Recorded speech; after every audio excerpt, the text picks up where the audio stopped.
They are known as the Godaways, the illegal aliens who manage to evade Border Patrol. Customs and Border Patrol officials are facing tens of thousands of gotaways, over 42,000 who escaped. While calls for defunding the police have been ringing across parts of the country, Florida's Governor Ron DeSantis is taking a different approach, funding the police. He announced Wednesday a plan to give first responders in Florida a $1,000 bonus. And Peloton is reversing course. It's now recalling its treadmills following the death of a child in an accident. Tune in to Deep Dive as we explore these topics and more. Hello and welcome. This is Deep Dive and I'm Tiffany Meier. Instead of the one that got away, let's talk about the tens of thousands that got away. That's exactly what Customs and Border officials are facing now, as 42,000 illegal aliens evaded capture. They are known as the Godaways. In April, Border Patrol apprehended over 170,000 illegal immigrants. Former captain of Texas DPS, Jason Jones, talked to the Epoch Times about these numbers. He said the Godaway number really sheds light on how much infiltration is coming into the country that's getting past CBP. While it might seem like a big number, many consider it a conservative amount, believing many more to have slipped through undetected. But it's not just the issue of people slipping through. Jones says drugs can now slip past undetected as well. Just this week, 2 Americans were arrested for allegedly trying to smuggle more than $3 million worth of heroin across the U.S.-Mexico border. Customs and Border Protection says they found over 100 pounds of heroin from 2 searches on Monday. The 2 suspects were arrested at different times. One is 21 years old and the other 19. CBP found the heroin after searching their vehicles. The CBP port director says the drugs amount to $3.4 million at street value. And deportations hit a record low despite a record high surge. That's according to records seen by the Washington Post. They show ICE officials deported less than 3,000 illegal aliens in the month of April. That's the first time the monthly figure fell below 3,000. In March, deportations were closer to 4,000. So why the surge in escapees? It's due in part to the sheer number of families and children crossing over. There are just too many for officials to handle. But it's also due in part to changing rules. According to the Washington Post, the change in enforcement priorities, combined with Biden's 100-day pause on deportations, caused arrests to drop sharply. Records show interior arrests fell by more than half. The former acting director of ICE, Tom Homan, says the immigration law is becoming meaningless. He told the Epoch Times back in February it's almost like it's not illegal to be illegally in the United States anymore. His concerns come after new enforcement priorities announced by the Department of Homeland Security.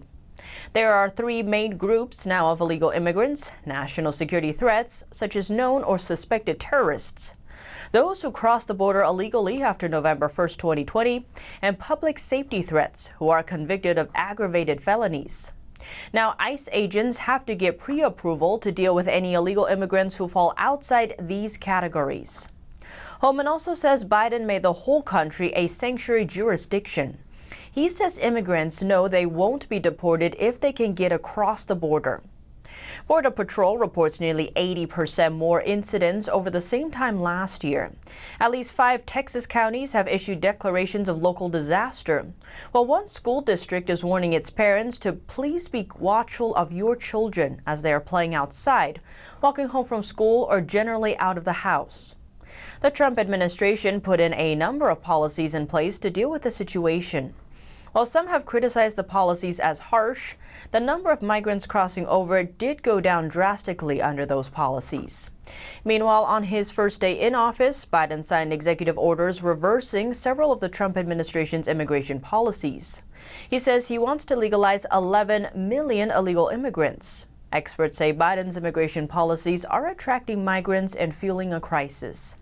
Biden says there isn't a crisis at the border. He says we'll be able to handle it. And Vice President Kamala Harris recently saying the cause of the border surge is due to the climate, calling the situation complex. She went on to say the issue was addressing the acute and root causes of migration away from that region, the reasons people flee. Those issues, she says, are extensive storm damage because of extreme climate. We're looking at drought in an area in a region where agriculture is one of the most traditionally important bases for their economy. We are looking at what's happening in terms of food scarcity as a result of that. And in fact, incredible food insecurity, which we used to call hunger food insecurity. Harris has found herself in hot waters with lawmakers. That's after she continues to push back her border visit, citing the pandemic. And while her office has not announced a time to visit the border, she plans to visit Mexico and Guatemala in early June to discuss the root cause of the migration from the Northern Triangle. Speaking of illegal immigrants, taxpayers in San Diego County may soon be footing the bill for more lawyers, but not their own. The extra legal counsel will be provided to illegal immigrants who are in federal custody and facing deportation. The San Diego County Board of Supervisors voted 3-2 on Tuesday to set up a $5 million program to cover the cost of lawyers to represent illegal immigrants held at the Otay Mesa Detention Center in San Diego. Those in custody would have access to lawyers at no cost to them through the county's public defender's office. The San Diego County Supervisor explained the reasoning, saying inequality runs counter to the U.S. Constitution and that the justice system should be run on facts and law instead of access to wealth and resources.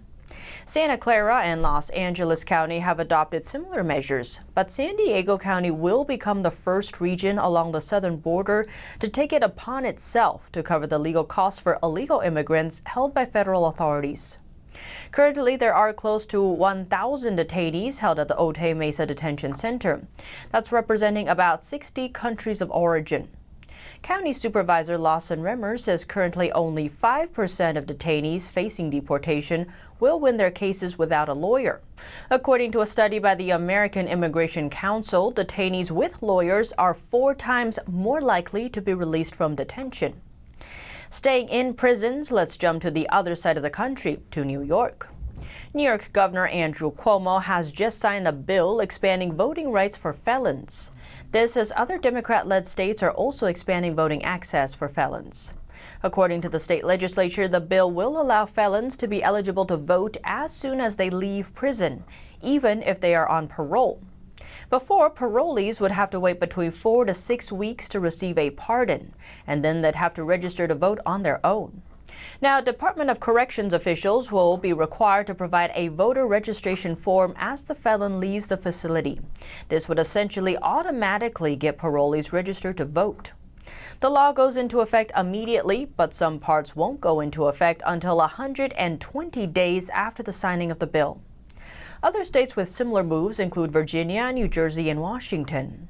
According to the Brennan Center for Justice, Democrats have introduced over 800 voting expansion bills in 47 states.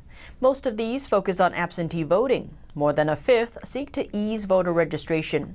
Other bills seek to expand early voting access or restoring voting rights to people with past convictions. Of those 843, 9 have been signed into law. Of the rest, 112 bills are currently awaiting provisions, and 9 have passed both chambers and are now waiting to be signed into law. Now let's leave jails for a moment and turn to the ones who put people behind bars, the police. While calls for defunding the police have been ringing across parts of the country, Florida's governor is taking a different approach, funding the police. Ron DeSantis is committing to funding the police in his state. He announced Wednesday a plan to give first responders in Florida a $1,000 bonus. DeSantis said lately police, firefighters, and EMTs have had to work harder than they ever have. He says that is partly because they've been protecting people during the pandemic. The governor said the way police have been treated in parts of the country over the last year is a disgrace. The crowd cheered when DeSantis mentioned how he asked state lawmakers to give bonuses to law enforcement. He said, quote, "Some want to defund the police. We want to fund the police and then some." The bonuses will total about $208.4 million. The Department of Economic Opportunity, in partnership with other state agencies, will handle the funds. And now, before we end, the latest sign that 2021 is different from 2020. Peloton is recalling its treadmills. The pandemic spawned a rise in home workouts, and Peloton was one of the companies that saw massive profits, while most businesses were being shuttered. But now treadmill maker Peloton is recalling 125,000 treadmills. That includes its popular Tread and Tread Plus devices. Peloton on Wednesday announced it was recalling its treadmills, reversing course after CEO John Foley earlier urged owners only to check safety warnings, following the death of a child in an accident. Last month, a government agency issued a warning about the equipment and asked Peloton to do a recall. That was after one child died and 70 others were injured in Peloton accidents. In response, Peloton called the warning, quote, inaccurate and misleading, arguing there was no reason for children above 16 to stop using the machine. But CEO Foley issued a statement Wednesday saying, quote, I want to be clear. Peloton made a mistake in our initial response to the Consumer Product Safety Commission's request that we recall the Tread Plus. We should have engaged more productively with them from the outset. For that, I apologize. Peloton is issuing recalls for both its Tread and Tread Plus treadmills and has also stopped sale and distribution of the Tread Plus. Reports in the past few months of injuries to children have chipped away at some of the company's stock gains that were spurred by a surge in popularity of its exercise bike among people staying at home during the health crisis. Unlike most treadmills, Peloton's machines use a belt with interlocked rubberized slats. They also have a larger gap between the belt and floor and no rear guard. Peloton has been struggling since its blockbuster 2020. Last year, Peloton's earnings saw a 100% increase year-on-year, raking in a whopping $1.8 billion. It also saw a massive rise in membership from 1.4 million in 2019 to around 3.1 million in 2020. But this year doesn't look like it's shaping up quite for a repeat. Shares fell 15% yesterday, and treadmills make up around 12% of Peloton's revenue. There are now 125,000 Tread Plus units across the U.S. being recalled. Peloton is also providing full refunds for all units recalled. But what do you think? Let me know below. Thanks for tuning in to Deep Dive. I'm Tiffany Meier, and see you soon.